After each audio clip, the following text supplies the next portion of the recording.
Here's some excerpts from Majjhima Nikaya. We'll try and include the PDF file from which I'm reading as well, maybe in a link or so. And so this first bit is from Majjhima Nikaya 52, and goes like this. Here, householder, quite secluded from sensual pleasures, secluded from unwholesome states, a bhikkhu enters upon and abides in the first jhana, which is accompanied by applied and sustained thought. Well, that's the translation. With rapture and pleasure born of seclusion, he considers this and understands it thus. The first jhana is conditioned and volitionally produced. So as it says here, he considers this and understands it thus, not before or after his jhana, but while he dwells in that jhana with the pleasure born of seclusion. So this should dispel any notion that some people might have, that in jhana your thinking stops and you're absorbed in some sort of experience. It's a clarity of vision, unshakable mindfulness, and pleasure born of seclusion from the unwholesome states, sense of safety. That's the pleasure there. So there is a proper thinking in it, as in proper. It's not rooted in greed, aversion, or delusion. It's not affected by sensual domain, by the domain of ill will. So once the mind is established like that, he considers and understands it thus. The first jhana is conditioned and intentionally, volitionally produced. But whatever is conditioned and intentionally produced is arisen on its own. It's subject to cessation. It's impermanent. So he recognizes that even such a lofty state, such as the first jhana in this case, the state that it's beyond everything unwholesome, that it's utterly wholesome, there's nothing rooted in greed, aversion, delusion in it. And he recognizes that as pure as this state is, even this state is determined by the intention to develop this state. It's determined by his efforts, it's determined by his understanding, it's determined by the clarity of his mindfulness. When those things cease, when his existence ceases in that manner, that this jhana, as lofty as it is, cannot remain standing.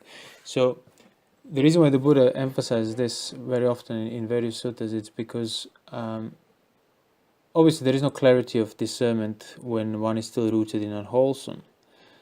But when one is rooted in wholesome, such as in the case of first jhana, if one turns his mind towards the nature of the arisen phenomena at the time, he'll see that it still shares the same nature as other things, even when the mind is not in jhana. Things such as cannot be owned, arisen on its own, it's impermanent, oppresses you. So the characteristics of the determinations, and the reason why it's always said on the basis of wholesome is just in case there are any tendencies, any other sort of subtler notions that one might not have considered, they will be considered on the basis of wholesome. In other words, it will work like a blanket insight, so to speak. If one understands the nature of impermanence, the nature of suffering that is subjected to its cessation on its own terms, if one understands that on the basis of first jhana, means nothing else inferior to that can remain unaffected by that understanding. And that's what it says. If we go further here, it says if he steadies his mind in that discernment, in that understanding, not in that mystical experience, but in the clarity of understanding that this is impermanent, he attains the destruction of the taints. But if he doesn't attain the destruction of the taints and still has some desire for the Dhamma, the delight in the Dhamma, then with the destruction of the 5 lower fetters, he becomes one due to reappear spontaneously in the pure abodes and there attain finally Nibbana without ever returning from that world. So he becomes anagami. This is one thing proclaimed by the Blessed One who knows and sees accomplished and fully enlightened, wherein if a bhikkhu abides diligent, ardent and resolute, his unliberated mind comes to be liberated, his undestroyed taints come to be destroyed, and he attains the supreme security from bondage that he had not attained before. So this is the basis of first jhana to be used for direct insight into the nature of things. Then further in the same sutta, it says, what Ananda is the path, the way to the abandoning of the 5 lower fetters. Here, with the seclusion from the acquisitions, with the abandoning of the unwholesome states, with the calming of bodily inertia, quite secluded from sensual pleasures, secluded from unwholesome states, a bhikkhu enters upon and abides in the first jhana, which is accompanied by thinking and pondering, with rapture and born of seclusion, rapture and pleasure born of seclusion. And then that monk discerns whatever exists within that experience as a material form, feeling, perception, determinations, and consciousness. He sees those states as impermanent, as suffering, as disease, as a tumor, as a barb, as a calamity, as an affliction, as an alien, as disintegrating, as a void, as not self. While he's in that experience, that will turn his mind away from those states, and if he directs it towards the deathless element, thus, this is the peaceful, this is the sublime, the stilling of all determinations, the relinquishing of all attachments, the destruction of craving, dispassion, cessation, nibbana. If he's steady in that, he attains the destruction of the taints. And then goes on saying the same as for the previous passage. So it's either discerning the nature of the determination, as in even the wholesome states that do result in a sense of safety from and pleasure and rapture born from that seclusion from the unwholesome states. If one discerns the nature of them, the universal nature of the arisen phenomena, one will see that it's still subjected to same things of impermanence and suffering. As a result of that, anything inferior to it cannot remain unaffected, as we said before. The second way is to look at the whatever exists in terms of the material form, so to look at the things, the phenomena, as in a way of aggregates, the experience as a whole in its more general peripheral nature, which is the nature of aggregates, to see it as unwanted, to see it as dangerous, as it says here, as a disease, as a tumor, as a barb, as a calamity, as an affliction. And he knows that by seeing it like that, again, any inferior desire that he might have towards particular things that are manifested through his senses cannot remain unaffected. Why? Because he is experiencing a thorough dispassion towards the nature of the form, the nature of the feeling, the nature of perception, determinations, and consciousness. Not just this particular form, or that particular feeling, or this particular perception, and so on. So that's why if the mind is properly developed in terms of that peripheral awareness, then you can apply it onto that level of the nature of things, not a particular absorption with one or the other, particular concern, but the fundamental nature. If things are applied there, no particular concern can affect you. Okay, so here's one from Majjhima Nikaya 5. It says, "Here, friend, this person with a blemish, who does not know as it really is there is a blemish in me, he would not arouse interest and make effort to dispel that blemish. So he would die with a defiled mind, with greed, hate, and delusion." So one thing probably can be mentioned here is that it's not any random blemish. It's not like some obvious thing that a person is tolerating, that he knows it's bad. Because it says, he would die with defiled mind, with greed, aversion, greed, hate, and delusion. Those are the blemishes. So that must be a standard and a criteria that should not be compromised. In other words, even if somebody starts with the practice, they can't say, okay, well, I'm a Putujana, so thus, of course, I have greed, aversion, delusion, but I'm still practicing. Saying that removes the responsibility for greed, aversion, delusion. And if there is a removal of responsibility for it, there cannot be effort applied for its uprooting. If you're delaying it, you're not going to be dealing with it. So, of course, it's not going to happen overnight, and nobody says that you should think it will happen overnight. But that doesn't mean that you should then, in the meantime, so to speak, ignore responsibility for it. No, on the contrary. So if it takes you 10 years to develop the right view, well, for 10 years you have to feel the weight of responsibility for greed, aversion, delusion and never turn away. But if you actually take responsibility for your own greed, aversion, delusion in such manner, it won't take you 10 years to see through it. The reason why people don't see through greed, aversion, delusion is because they delay it, because they don't take responsibility, because, as this sutta says, he does not see there is a blemish in me. As in, what he thinks blemish is, it's usually not, or it's like the obvious blemish, but not the blemish that the Buddha talks about. In other words, his criteria of blemish is not sufficiently developed. But if you regard greed, aversion, delusion, doesn't matter what particular exemplification of those underlying tendencies is there, all you care is that greed, aversion, or delusion is there.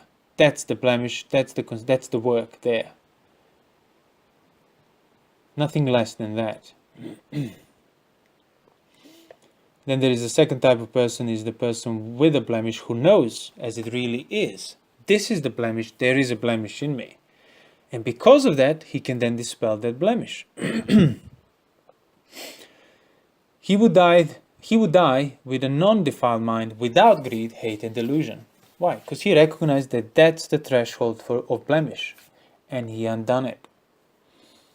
So suppose a bronze dish were bought from a shop or a smithy, it would be covered with dust and stains, and the owner would use it and have it cleaned, and would not put it away in a dusty corner. Would the bronze dish then get more defiled and stale later on? Yes, friend. So too, friend, a person with the blemish, who knows as it really is there is a blemish in me, would arouse interest and make the effort to dispel that blemish. So he would die with a non-defiled mind, without greed, aversion, and delusion.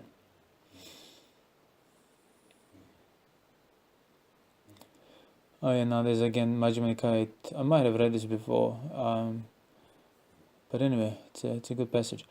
Chunda, the idea that this is the Buddha saying this, the idea that one who has himself sunk into the mud can pull out another who has sunk into the mud, that's impossible. The idea that the one who has not sunk into the mud could pull out another who has sunk into the mud, that's possible. The idea that the one who himself is untamed, untrained, unextinguished can tame, train, help extinguish other, that's impossible. The idea that one who himself is tamed, trained, extinguished can tame, train, help extinguish another, that is possible. Okay, let's see, this one is a bit longer. Majjhima 13. Let's see what it says. Friends, the recluse Gautama describes the full understanding of sensual pleasures, and we do so too. The recluse Gautama describes the full understanding of matter, as in Rupa, and we do so too. The recluse Gautama describes the full understanding of feelings, and we do so too. What then is the distinction here, friends? What's the variance, what's the difference between the recluse Gautama's teaching and our teaching, between his instruction and ours? Then the Buddha says, Bhikkhus, wanderers of other sects, who speak thus should be questioned in this manner.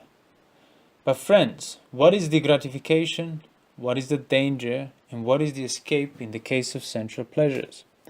What is the gratification, what is the danger, what is the escape in the case of matter? What is the gratification, what is the danger, what is the escape in the case of feelings? Being questioned thus, wanderers of other sects will fail to account for the matter, and what is more, they will get into difficulties. Why is that? Because that's not their province.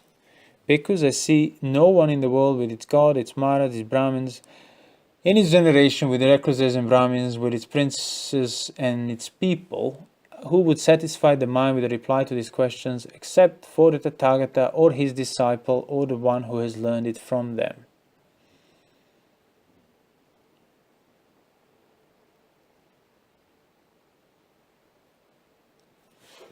So people might wonder, so why is that? Why is Why no other sects other teachings can explain? Basically, when the Buddha says the gratification, the danger, and the escape, in case of sensuality, in case of matter, in case of feelings, means full understanding. Means full understanding of the duration of the arisen phenomena of the sensual domain. Not the particular sensuality or particular sensual desire, but the sensual domain, as in possibilities of sensuality are already with it. Or the domain of matter, the nature of matter, what we said before, the general nature of feeling, the general nature of matter. So what is the gratification? What is the danger? What is the escape? All that is on the basis of the presently. Let's take feeling, for example. What is the gratification? What is the danger? What is the escape in case of feelings? So these three aspects are all on the basis of the enduring feeling. They're not three separate things. They're just three things to discern within the presently enduring feeling, or the presently enduring matter, or the presently enduring sensual pleasures. So the gratification of these things, like the gratification of feelings, it's the, say, let's put it like this. Gratifications in the feelings is the possibility and the actuality of the pleasure you can derive from it. As in, when it goes your way, when it obeys you, when it doesn't oppress you, when it offers even more pleasure. That is the genuine gratification in feelings. That is a genuine gratification in matter as well, for that matter. Because when the matter obeys you, when obeys your sense of control, assumed sense of control, when obeys your will, intentionality, when it fulfills your projected notions of ideas and desires, that is the gratification in it. So it's like an offer of ownership that you get verified to an extent. Hence, you feel gratified to that extent.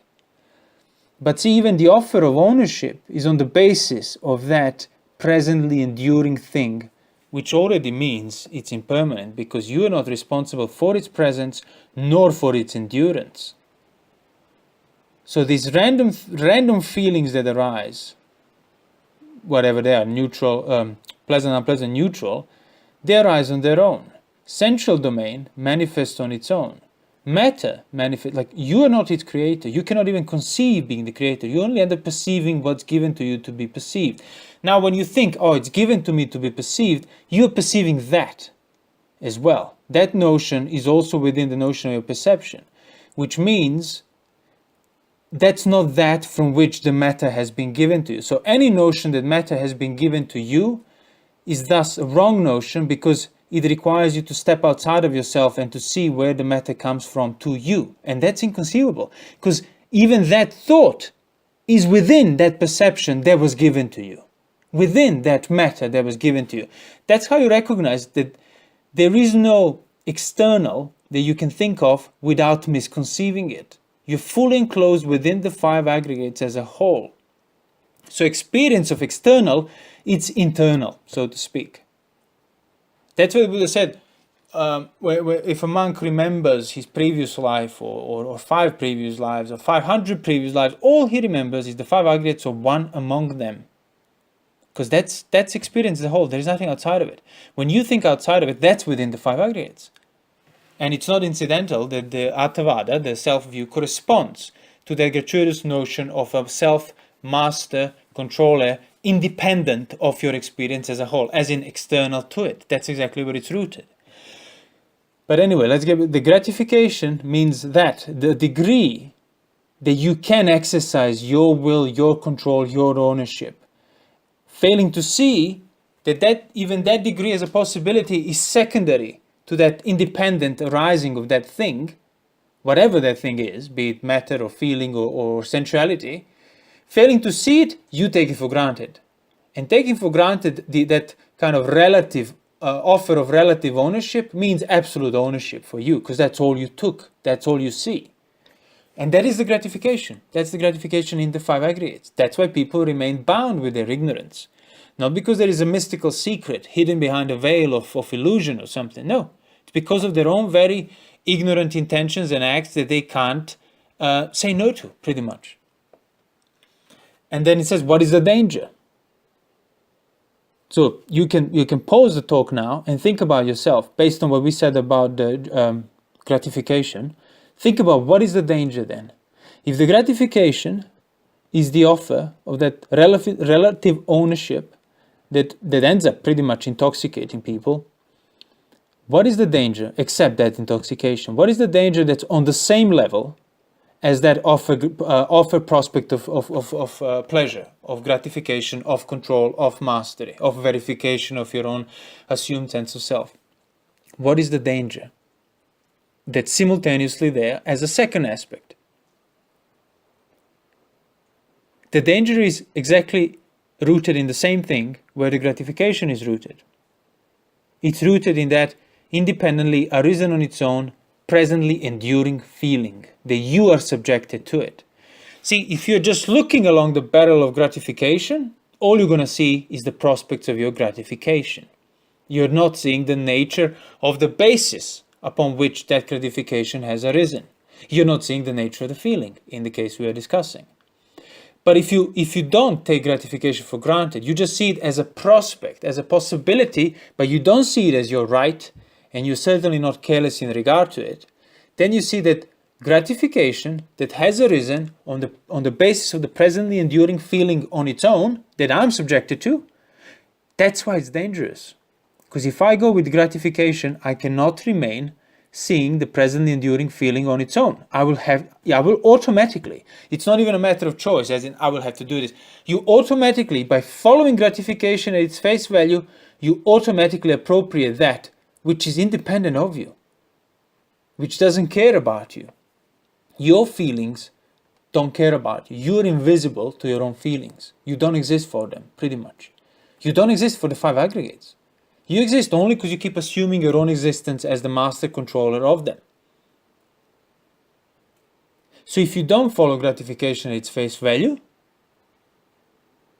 then you don't automatically assume yourself to be the owner of them.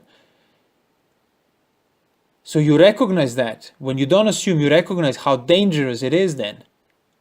That's the danger there. In that there isn't feeling, that offer of gratification, offer of confirmation of your ownership, offer of confirmation of your will, intentionality, whatever. That's the danger. Why? Because the offer is rooted in that presently enduring thing that you have no say in, which means it's impermanent. It will come to cease and you can't even conceive it how that would not be the case. And that's the danger. Taking such basis for granted is then dangerous because it's going to affect you. You cannot remain indifferent if you have taken the gratification of your feeling for granted and then followed it. When that feeling changes, you will be affected. And that's the danger. And then the third aspect is understanding the escape. So what is the escape in the case of feelings? Well, this is the escape, what we just described. Full understanding of gratification and full understanding of the danger means developing the escape.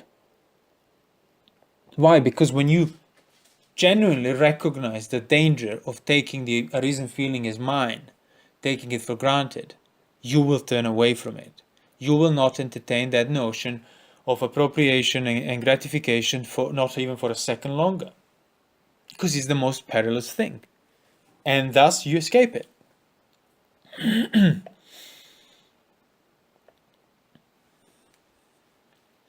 So that's in Majjhima Nikaya 13, for those who want to read it. But obviously we expanded on it a bit more.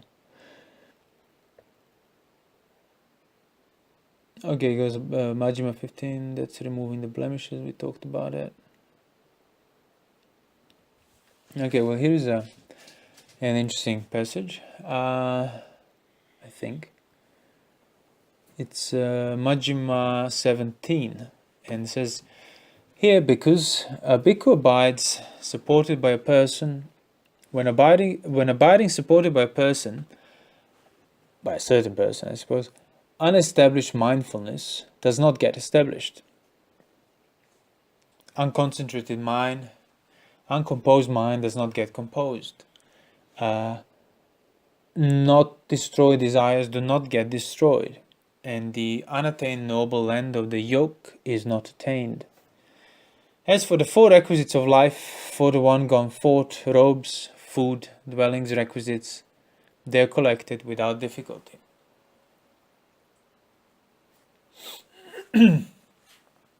That bhikkhu should thus reflect: I abide supported by this person, and abiding thus, my unestablished mindfulness does not get established, uncomposed mind does not get composed, undestroyed desire do not get destroyed, unattained noble end of yoke is not attained. As for the 4 requisites, robes, food, dwellings, and medicine, I collect them without difficulty. That bhikkhu should then reflect further: I did not go forth as a homeless for the sake of robes, food, dwellings, or requisites when I'm ill. Yet, to me, living supported by this person, not established mindfulness does not get established, not concentrated mind does not concentrate, not destroyed desire does not get destroyed, and not attain noble end of yoke is not attained. Bhikkhus, that bhikkhu should leave that person without informing them, so that he may not follow. This refers to the, I think this refers to the teacher.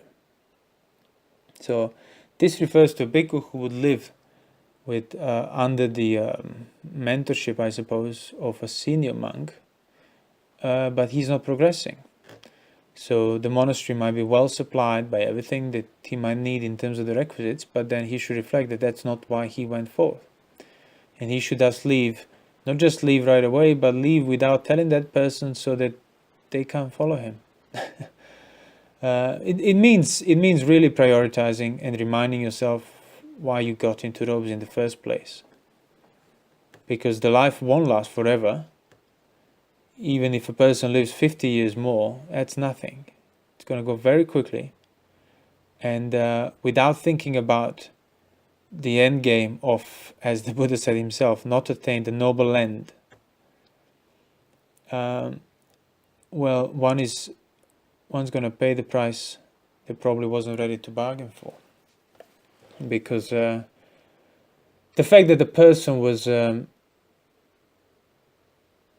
able, first, to come across the Buddha's teaching, secondly, able to leave the household life and actually ordain, that's already quite a fortunate set of circumstances in a way.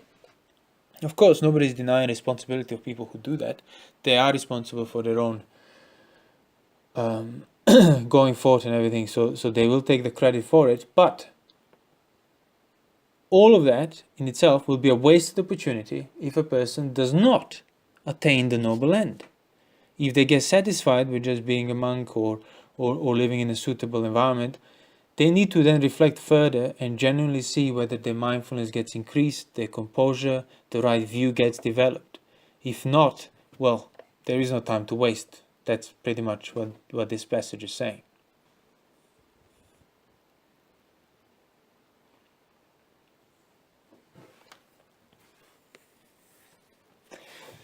Let's see where this one takes us. Majjhima 11, and says, Bhikkhus, there are these 2 views, the view of being and the view of non-being.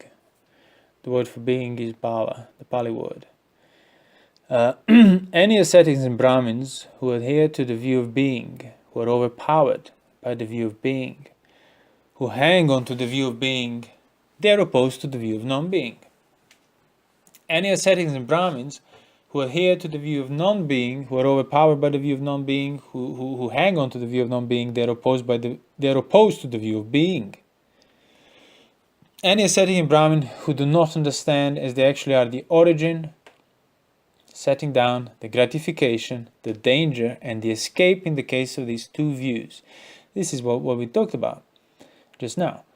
If they don't understand those views fully, the origin, setting down, the gratification, the danger and the escape, they are affected by lust, anger, delusion, assumption, upadana. They are ignorant, they are given to favoring and opposing, they delight in and enjoy in proliferation. They are not freed from birth, aging, death, sorrow, lamentation, pain, grief, and despair. They are not free from suffering, I say. Any ascetic and Brahmin who does understand as they actually are the origin, setting down the gratification, danger, and the escape. In the case of these two views, they are without lust, anger, delusion, holding their wise, not given to favoring and opposing. They do not delight in and enjoy proliferation. They are freed from birth, aging, death, sorrow, lamentation, pain, grief, and despair. They are freed from suffering, I say.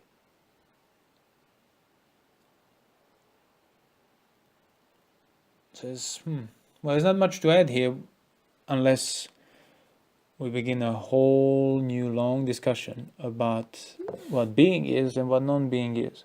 But practically, even passages like this, a person should at least try to understand. Not dismiss, oh, it's just some like generic philosophy or something, because it isn't. Being and non-being, again, in the most fundamental, the most general, peripheral sense, is pretty much either or, as in, it's if you push things peripherally, you're gonna say they're there or they're not there. Either way, the being is there. The denying of the being, then you have the non-being. But the fact that non-being you can designate, you can have a view rooted in it, means even that is a thing. So just the negative denial of the being. And when the Buddha talks like this about the bhava and vibhava, it refers to the absolutely fundamental, most general underlying view of a person.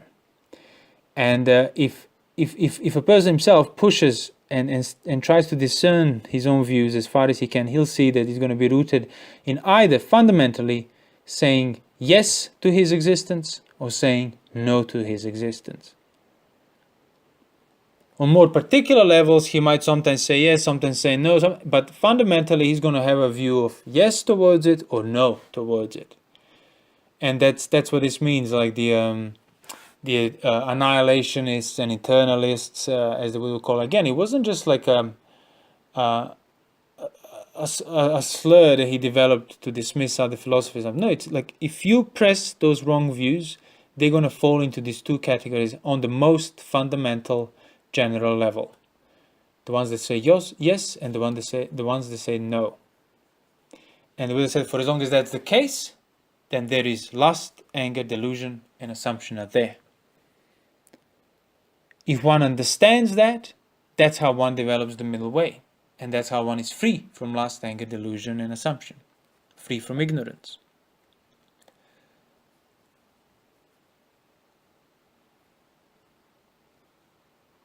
So on a practical basis, a person can reflect just through asking certain questions to oneself, pretty much. Seeing what the notion is, what kind of attitude is present there. For example, when you think about death, the inevitable death that will have to happen, that nobody wants to think about. To what degree is my sense of self affected? Now, most people, if you just pick someone on the street, they say, well, everybody dies, that's it. And you realize they don't really allow the notion of death to affect their sense of self, because it's way too terrifying. Which means they fully kind of encapsulated themselves in this protective view of my being will be unaffected. Hence, on a fundamental level, they refuse to even allow a possibility of no towards their own being. It's always a yes. And even when they face death, externally witness it, they make sure it doesn't apply to them through their view. Their views protect them from having it applied to themselves. Until, of course, it's too late. You can't hide from it forever.